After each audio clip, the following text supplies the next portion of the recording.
Estamos aqui de volta e eu gostaria muito que você participasse aqui do nosso bate-papo. 23794733 é o número de telefone que você pode ligar. O programa é ao vivo e tem tudo a ver com você.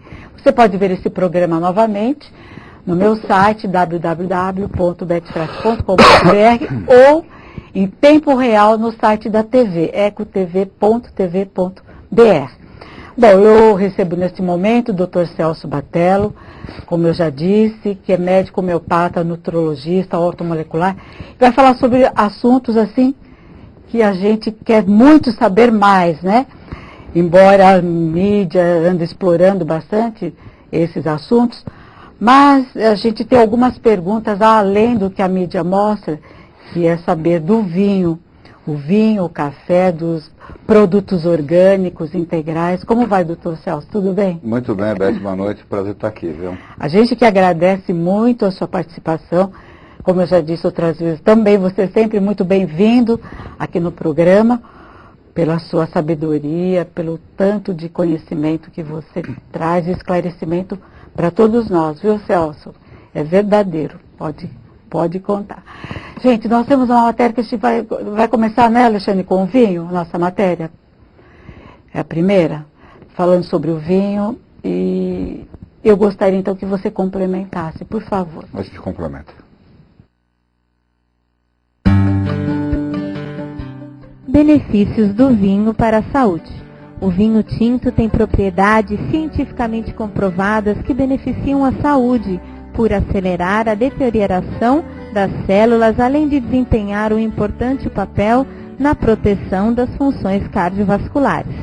É devido à presença abundante da substância ativa resveratrol que o vinho, especialmente do tipo tinto, desempenha sua função antioxidante, tornando esta requintada e saborosa bebida num poderoso alimento funcional.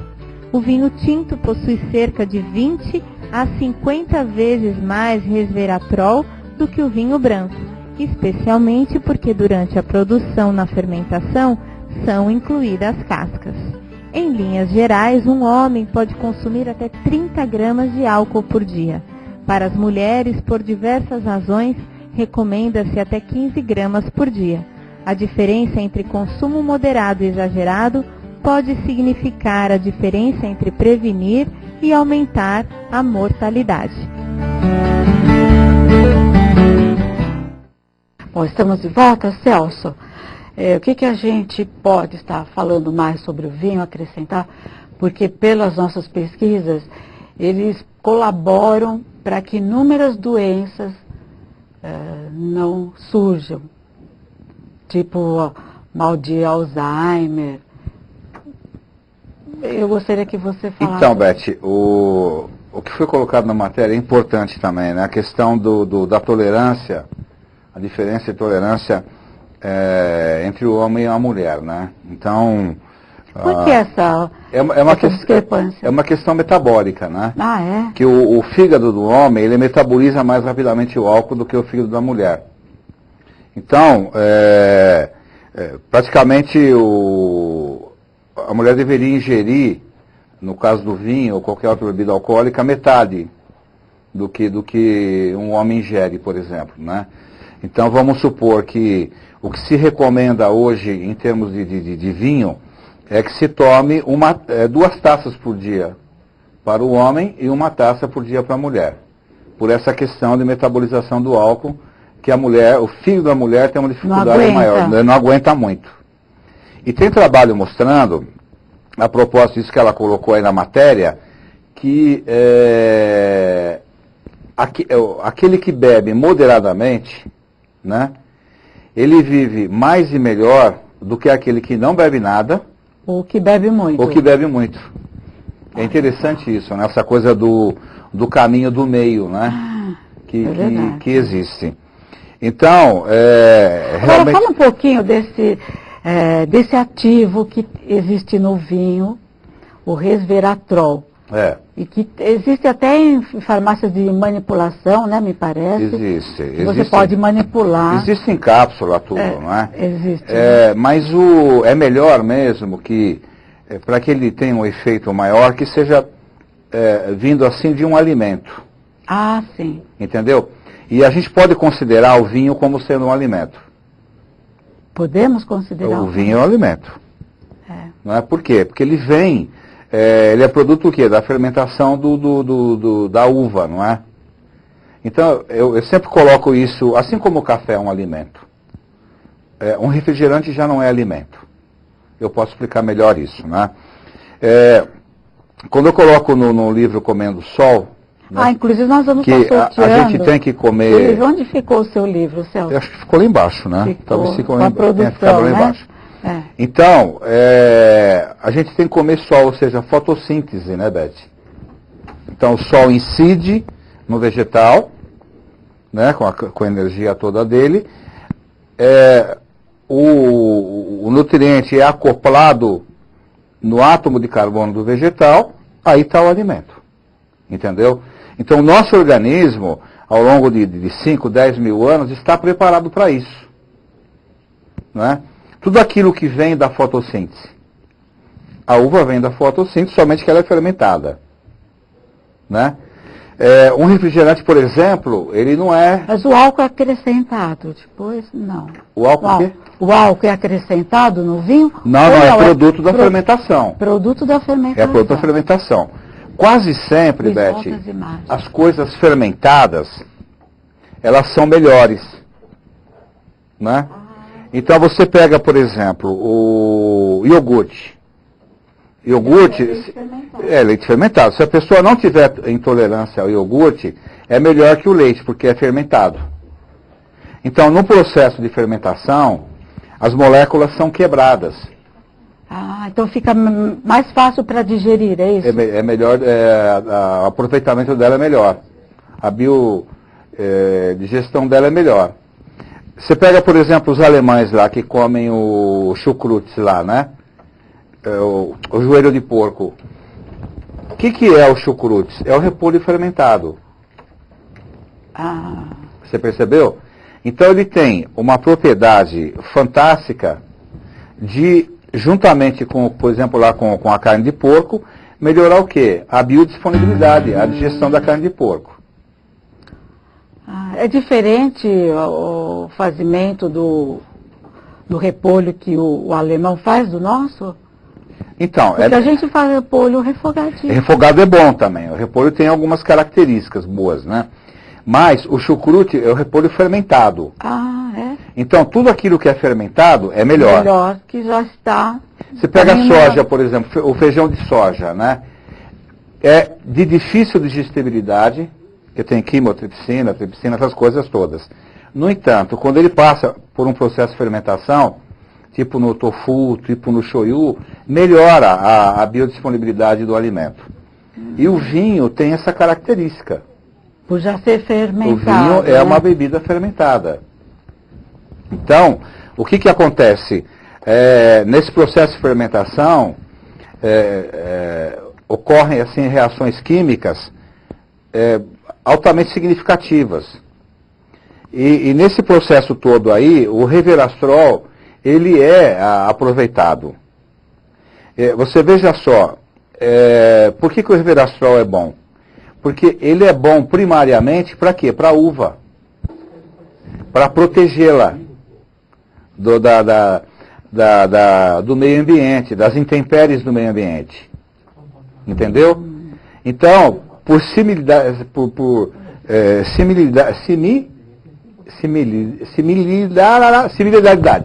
uma questão de similitude, assim, ele é bom também para o nosso organismo, ele funciona como antioxidante. Puxa vida. Né? E tem pessoas que têm uma certa rejeição ao organismo, rejeição ao vinho ou não? Não, existe. Existe? Existe. Beth, eu acho que tudo que se refere a alimento, você pode colocar no que Hipócrates falava, não é?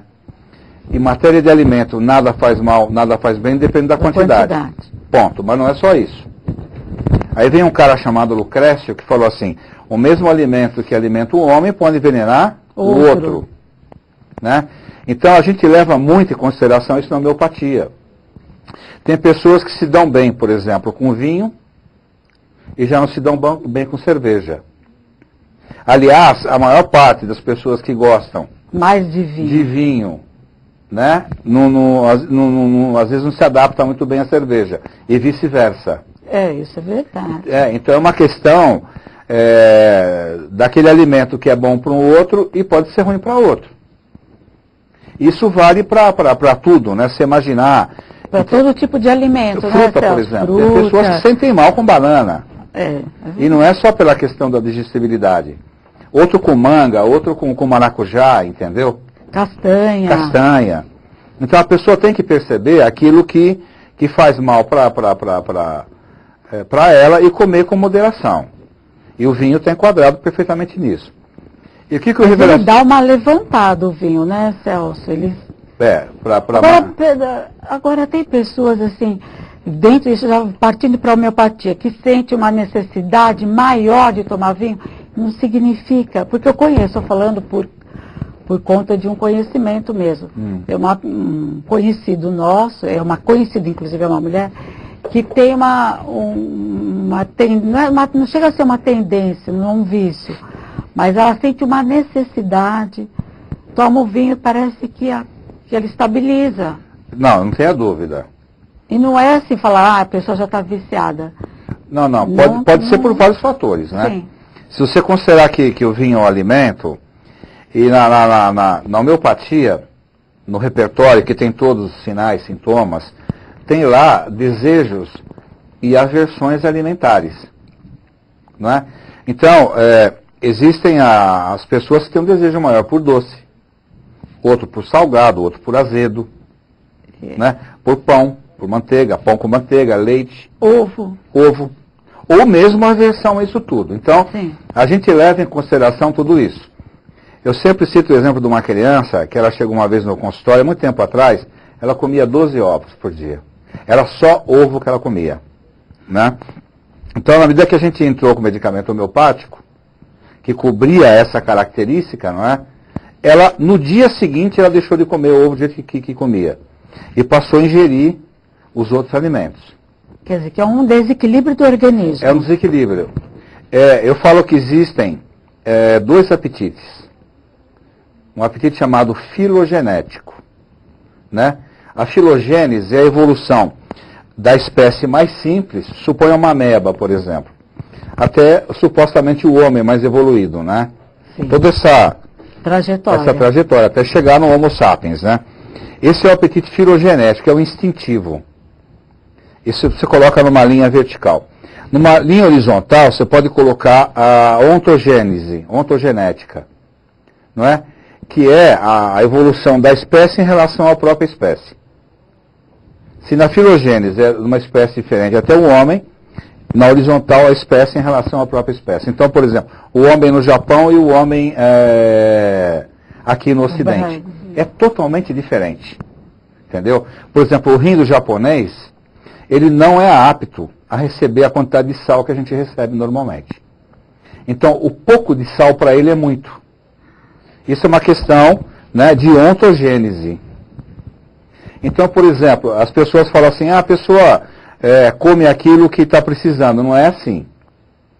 A pessoa pode estar desequilibrada e mesmo assim ela tem um desejo de alimentos que vão desequilibrá-la ainda mais. Celso. E acontece. Né? Então, você pega, às vezes, um paciente... Mas assim, não é um guia para a gente, quando você tem vontade de comer certos alimentos, não é até um não necessariamente. Ponto de referência para que o organismo está necessitando? Não, até pode, mas não necessariamente é assim. Você pode estar... Não pode generalizar. Não pode generalizar. Você pode estar se auto-intoxicando, né?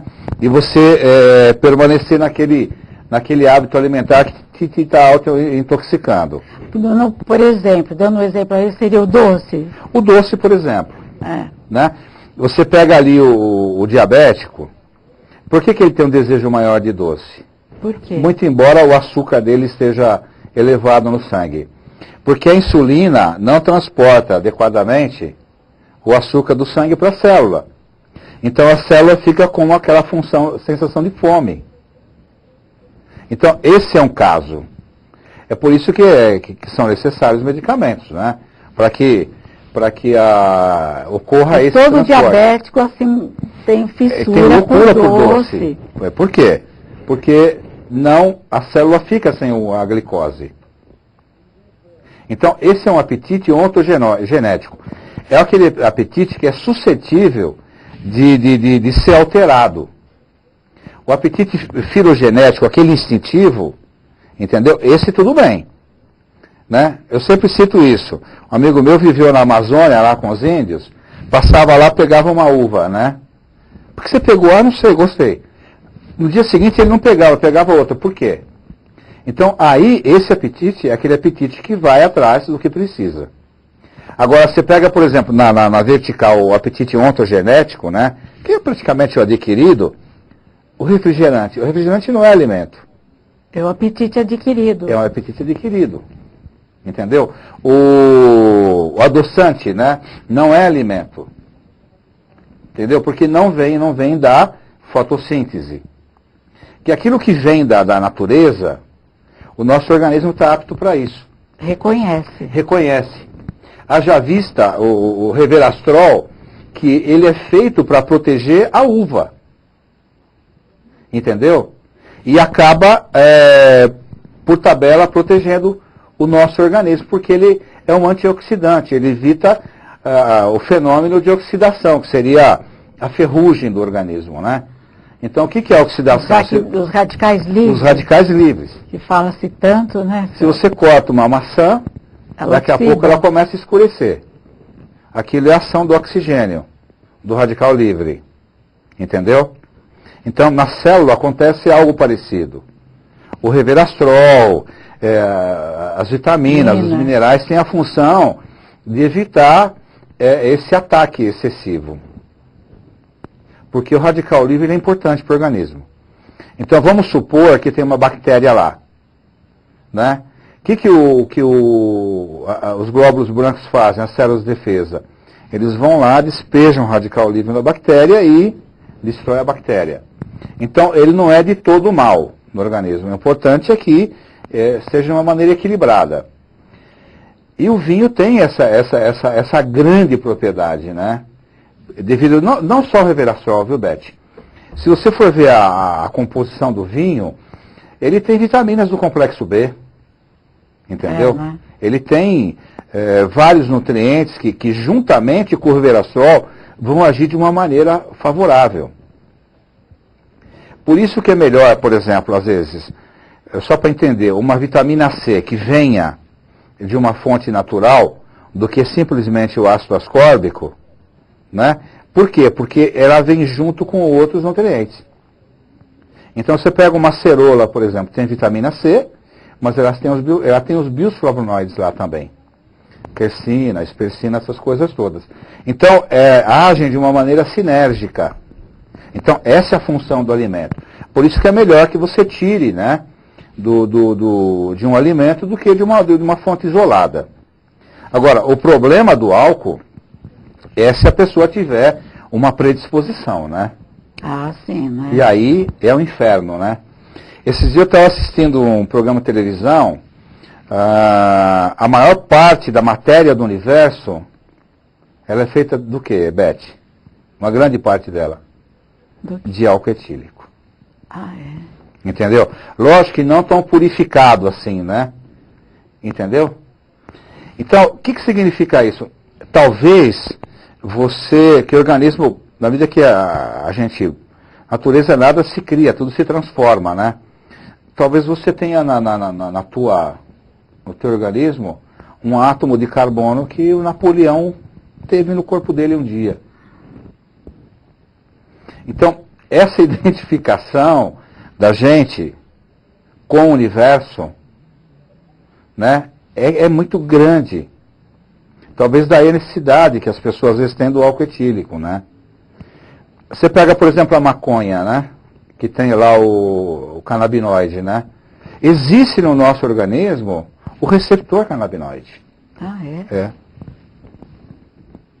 Então, o perigo dessas coisas é se a pessoa tiver uma predisposição dela se tornar alcoólatra. O professor Maffei falava uma coisa interessante, falava assim, Ninguém fica cirrótico porque bebe. Bebe porque já é cirrótico.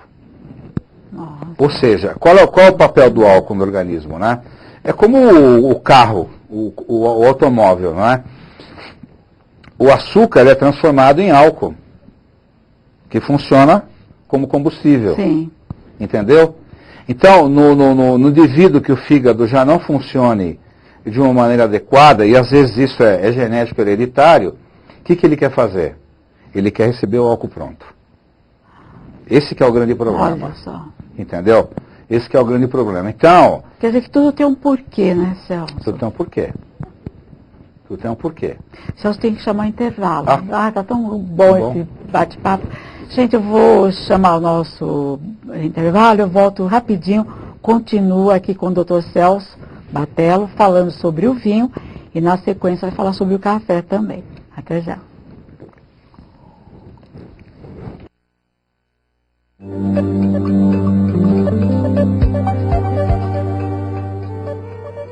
Leão, na vida profissional, mostre receptividade às mudanças, pois tudo indica que elas estarão ao seu favor.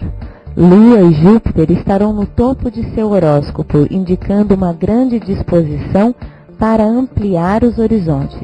No amor, o distanciamento e a desmotivação deverá prevalecer. Aposte nas parcerias.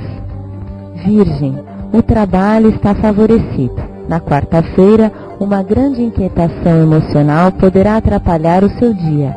A Lua, na casa da fé, ajuda você a renovar as esperanças e a tomar decisões práticas.